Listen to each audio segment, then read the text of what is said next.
오늘 이제 누가복음 2장에서는 예수님의 탄생에 대해서 다시 이야기하고 있습니다.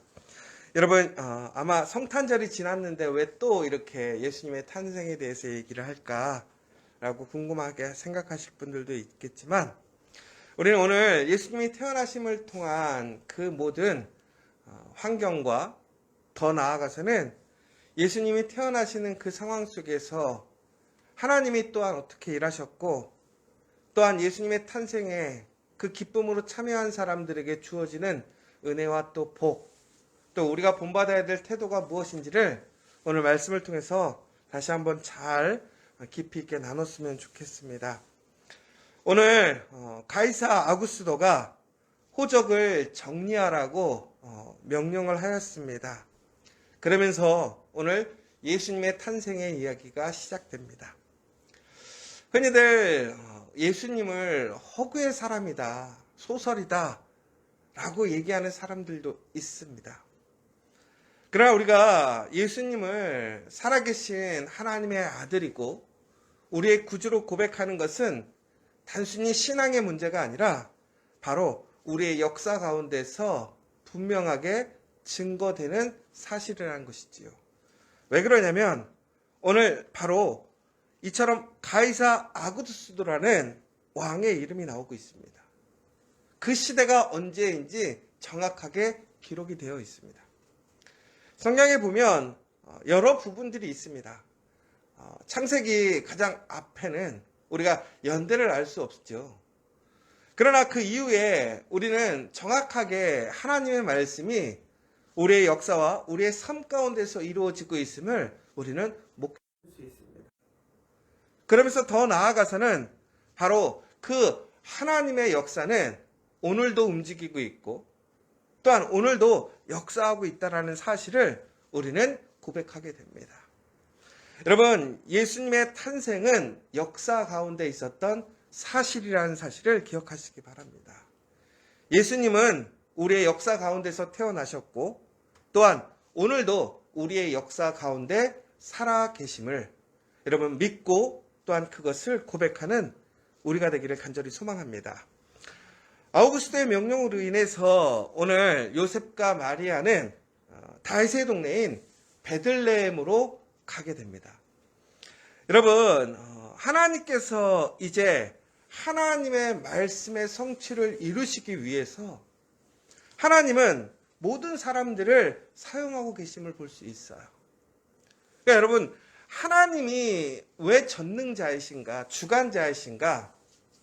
흔히 얘기해서 세상에 가장 힘있고 능력 있는 사람마저도 하나님의 명령과 말씀대로 움직이는 사실을 볼 수 있습니다. 그러니까 하나님이 바로 우리가 살아가는 이 세상의 주권자이심을 우리는 목격하게 되는 거예요. 그러므로 여러분, 우리가 기억해야 될 사실은 바로 우리의 삶을 이끌어 가시는 것이 하나님이시라는 사실을 기억하시기 바랍니다. 그러므로 우리는 철저히 하나님을 믿고 소망하고 의지하는 것이지요. 오늘 하나님께서는 하나님의 말씀을 이루시기 위해 오늘 가이사 아구스도를 통해서 예수님이 베들레헴으로 가게 만드셨습니다. 그러니까 예수님이 베들레헴으로 간 것이 아니라 그의 부모들이 예수님을 낳으러 그곳으로 가게 된 것이지요. 그런데 한번 생각해 보세요, 여러분. 그 만삭이 되었을 그때에 여러분 그 거리를 이동한다라는 것이 결코 쉬운 일이 아니에요. 여러분들, 우리가 아이를 낳을 때 처음에 조심해야 될 게 처음 3개월을 매우 조심해야 된다고 하잖아요.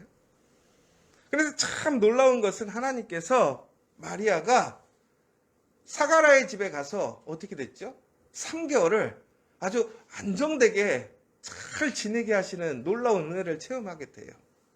그리고 견딜만 하니까 어떻게 돼요? 다시 돌아가라고 하셨어요. 그리고 이제 예수님이 태어나실 때가 되니까 또한 하나님의 은혜와 약속으로 예수님과 그의 가족을 보호하시기 위해 하나님은 오늘 이처럼 베들레헴으로 그의 가족을 이동시키시는 거예요. 마리아와 요셉이 하나님의 놀라운 은혜로 오늘 하나님의 역사 가운데 있지만, 그런데 오늘 그 하나님의 은혜의 시간이 마리아와 요셉에게는 은혜의 시간이었을까요? 결코 그렇지 않다라는 거예요. 아마 우리의 입술에서 이렇게 얘기가 나오겠죠. 왜 하필 지금? 왜 하필 지금? 아니, 시간도 그렇게 많고 때도 많은데 왜 애가 태어날 날이 얼마 남지 않았는데 위험하게, 더 나아가서는 얼마나 불편하고 힘들겠어요. 마리아는 당연히 힘들겠죠. 그 무거운 몸을 이끌고 그 거리를 이동해야 된다고 생각해 보세요. 여러분, 마리아와 요셉은 부잣집의 사람들이 아니에요. 무슨 가마를 타고 안전하게 호화스럽게 가는 것이 아니란 말이에요. 여러분, 혹시 고속도로에서 설날에 이렇게 지방 내려가실 때 혹시 차를 타고 내려가 보신 적 있으세요? 저는 명절에는 가본 적이 없는데 공휴일에 예전에 저희 이제 우리 부여에 우리 교회 식구들이랑 간 적이 있었어요. 원래 시간이 2시간 반이면 가거든요. 그날 사람들이 단풍 구경하겠다고 나와갔고요. 가는데 거의 8시간 걸렸나? 아이들 중에 차에서 안 토한 애가 없어요. 사람들 다 입을 절절내 흔들어요. 근데 또 그 앞에 하필 한소중앙병원이랑 또 같이 연합해서 갔어요. 그 수많은 사람들이 그 가운데 껴가지고, 와, 진짜 이건 진짜 사람이 할 짓이 아니다, 막 이런 얘기들을 했었어요. 여러분, 하물며 우리가 건강한 사람들, 우리가 정말로 큰 문제가 없는 사람들마저도 그렇게 그 수많은 사람들과 함께 이동한다라는 것, 기다린다라는 것 참 어려운 일이거든요. 그런데 만삭이 되었던 마리아와 요셉, 얼마나 힘들었겠어요. 그런데도 하나님은 마리아와 요셉을 어떻게 하십니까? 그 자리로 이동시키시는 거예요. 여러분, 오늘 새로운 역사가 시작되어집니다. 새로운 길이 시작되어져요. 그런데 그 새로운 시작과 길은 인간의 생각에서 보자면 적합한 때가 아니에요. 결코 편하고 좋을 때가 아니란 말이에요. 그럼에도 불구하고 하나님의 역사가 진행될 수 있는 것은 바로 그 상황에서 바로 우리의 원함이나 바람이 아니라, 우리의 편함이나 좋은 상황이 아니라 전적으로 하나님 말씀에 순종하게 될 때 하나님의 말씀이 성취되어지고 새로운 길이 시작된다는 사실입니다. 여러분, 정말로 새로운 길을 걸어가고 싶습니까? 새 인생을 살아가고 싶으세요? 새로운 일을 하고 싶으세요? 우리의 마음 안에서가 아니라 진정으로 하나님의 그 말씀과 하나님의 준비하신 길 가운데서 새로운 길을 가기를 원하신다면 전적으로 어떤 상황이든 어떤 조건이든 하나님 앞에 순종하는 사람들이 되시길 원합니다. 바로 그 순종이 새로운 시작을 만드는 거예요. 새 역사를 만드는 거예요. 그럼에도 불구하고 인간적인 관점에서 하나님의 역사가 시작되는 날은 가장 안 좋은 날입니다. 그런데 하나님의 구원의 구속사적인 관점에서는 가장 좋은 날이에요. 그러면 왜 하나님은 이런 힘든 날 예수님이 태어나게 하셨을까? 허구 많은 날. 우리가 정확하게 예수님의 태어나신 날을 12월 25일 이렇게 알 수는 없지만, 우리는 12월 25일을 예수님의 생일로, 탄생하신 날로 기념해서 지키고 있지만, 굳이 꼭 12월 25일이 아니어도 되는 거 아니에요. 그런데 왜 하필 그날 하나님은 그렇게 힘든 상황 속에서 사람들을 끌고 내려가셨을까? 오늘 말씀에 보면 더 힘든 모습을 보게 돼요. 그 지치고 상한 몸으로 이제 베들레헴에 도착했는데 방이 없어요. 여러분, 생각해 보세요. 연말 연시에요. 여러분, 호텔에 한번 가보세요. 코로나인데도요, 빈 방이 없어요. 하물며 지금 모든 사람들이 나라의 명령을 따라서 호적을 정리해야 되는 시점이 된 거예요. 건강한 사람 모든 가족들이 내려와 있어. 바글바글 얼마나 힘들겠어요. 마리아와 요셉이 넉넉한 사람도 아니란 말이에요. 그런데 갔더니 빈 방이 없어요. 그런데 참 어찌 보면 은혜라고 할 수 있어요. 두 사람이 간신히 누울 수 있는 작은 방을 하나 얻을 수 있게 되었던 것이지요. 여러분, 그러면 이제 우리는 여기서 두 가지의 말이 나오는 것 같아요. 하나는 아휴 이게 뭐야 뭐 이렇게 힘들게 와가지고 이렇게 좁은 방에서 불평으로 불만으로 얘기하는 사람이 있을 것이고, 어떤 사람은 아휴 감사하다. 이 상황 속에서 이렇게 몸이 무겁고 지쳤는데 잠시라도 어쨌거나 우리가 쉴 수 있는 방, 묵을 수 있는 방을 얻어서 정말 다행이다. 여러분 같으면 어떻게 반응하시고 어떤 언어를 사용하시나요? 근데 대부분의 사람들 보면요, 다 부정적인 언어예요. 불평불만의 언어예요. 왜 그런 줄 아세요? 바로 오늘 그 길이 하나님의 길, 영광의 길인 것을 사람들은 인식하지 못하기 때문에 그래요. 여러분 한번 생각해 보세요. 여러분 만약에 로또에 여러분들이 한 1,000억짜리 로또에 당첨됐다고 생각해 보세요. 근데 롯데를 꼭 본인이 받으러 와야 된다고 해가지고 갔는데 오늘 이런 상황에 있어서 그런 작은 방에 들어갔다고 생각해 보세요. 여러분 불평이 생기시겠어요? 아니면 그래도 기쁘시겠어요? 아마 여러분들 어떤 상황이 돼도 그냥 다 기쁘고 마음에 여유가 있고 넉넉해지지 않으세요? 그런데 여러분 우리가 마음에 기쁨이 없고 소망이 없으면 아무리 좋은 것을 먹어도 맛도 없고요. 기쁨을 누리지 못해요. 여러분 오늘 하나님의 길을 걸어가는 사람들에게 그 상황 속에서 우리는 편할 수도 있고 힘들 수도 있고 또 내가 좋아하는 것을 경험할 수도 있고 싫어하는 것을 경험할 수도 있어요. 그러나 중요한 것은 오늘 내가 가는 그 길이 하나님께서 이루시는 약속의 길, 말씀의 길이라고 한다면 우리는 분명히 기쁨으로 그 소망으로 그 상황들을 바라보고 반응하게 될 거라는 거예요. 여러분 오늘 여러분들이 살아가는 그 길이 무슨 길인가를 생각해 보세요. 여러분 오늘 하나님과 동행하고 계시면 믿으십니까? 하나님의 말씀을 따라서 걸어가는 그 길인 것을 믿으십니까? 그렇다면 여러분 오늘 우리의 길 가운데서 만나는 우리의 상황과 조건 때문에 여러분 힘들어하거나 여러분 어려워하지 마시기 바랍니다. 오늘 우리 가는 그 길이 놀라운 은혜의 길임을, 하나님의 놀라운 역사가 새롭게 시작되는 그 길임을 기억하시기 바랍니다. 그러면 여러분의 입술이 바뀔 거예요. 여러분의 마음이 바뀔 거예요. 왜? 오늘 내가 걸어가는 이 길이 정말 영광의 길, 기쁨의 길이 되니까.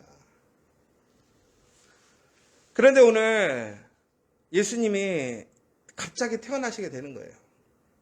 그런데 그 방이 좁았잖아요. 중국에는 예수님이 어디로 갔냐면 마곡간 같은 곳으로 갔어. 구유에 올려서 태어나는 걸 보게 돼요.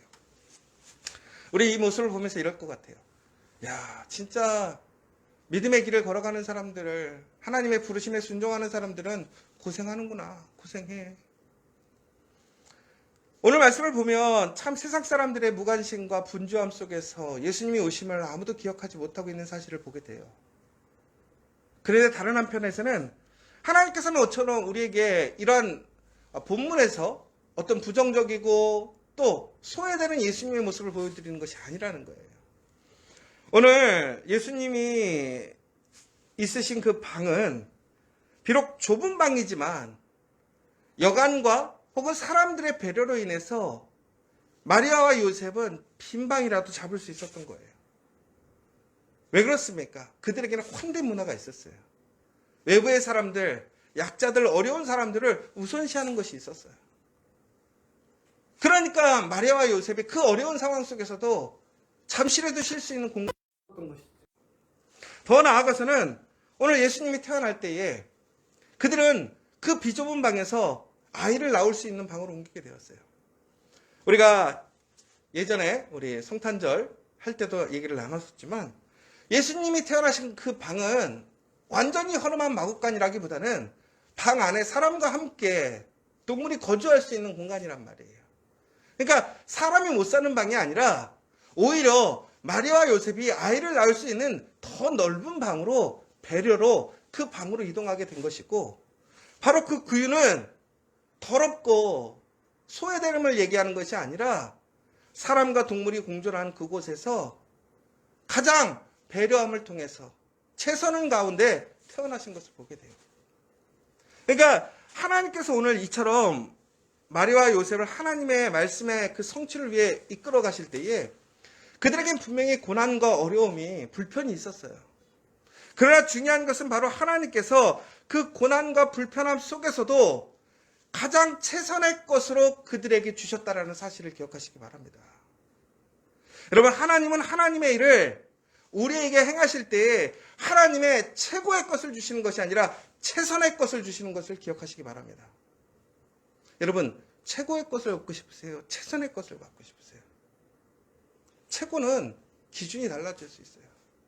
그러나 하나님이 최선을 다하신다고 한다면 그것은 가장 좋은 것이라는 사실을 기억하십시오.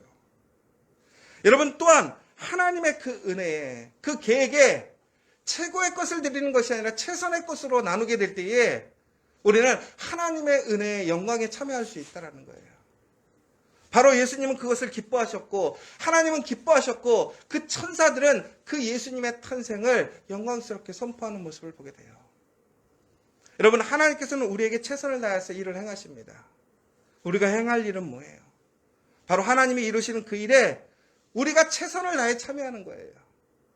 또한 하나님께서 우리에게 보여주셨던 그 최선의 사랑과 은혜와 배려, 그 이웃들의 그 선하고 아름다운 환대와 친절과 그 최선의 나눔을 우리 또한 나누고 함께 베푸는 사람들이 되어야 한다는 거예요. 이것이 바로 예수님이 태어나신 그날에 바로 그 은혜의 사랑의 모습이라는 거예요. 그 역사가 그렇게 시작되었다는 거예요. 여러분, 우리는 새로운 길을 가기를 원합니다. 우리가 그 새로운 길을 가기에 앞서서 먼저 하나님께서 하시는 그 선한 일에, 그 섭리를 여러분 순종으로, 믿음으로 온전히 따라가는 저와 여러분 되기를 원합니다. 그리고 또한 하나님께서 행하시는 그 모든 일 가운데서 불평과 불만이 아니라 그럼에도 하나님께서 가장 선하게 좋은 것을 주심을 믿고 항상 하나님은 오르시고 하나님의 때를 기다리는 우리가 되어야 될 줄 믿습니다. 마지막으로 우리는 진심으로 하나님께서 행하시는 그 일 가운데서 우리의 삶 속에서 우리가 행할 수 있는 최선의 삶으로 참여하는 삶이 되어야 돼요. 그 사람들에게 하나님의 은혜가 주어지는 거예요. 영광이 주어지고 하나님의 은혜에 참여하는 역사가 일어나는 거예요. 여러분, 최고가 아니라 최선으로 오늘 우리는 그 하나님의 길에 참여함으로 그 하나님의 영광에 또한 하나님의 기쁨이 되는 저와 여러분 되시기를 간절히 소망합니다.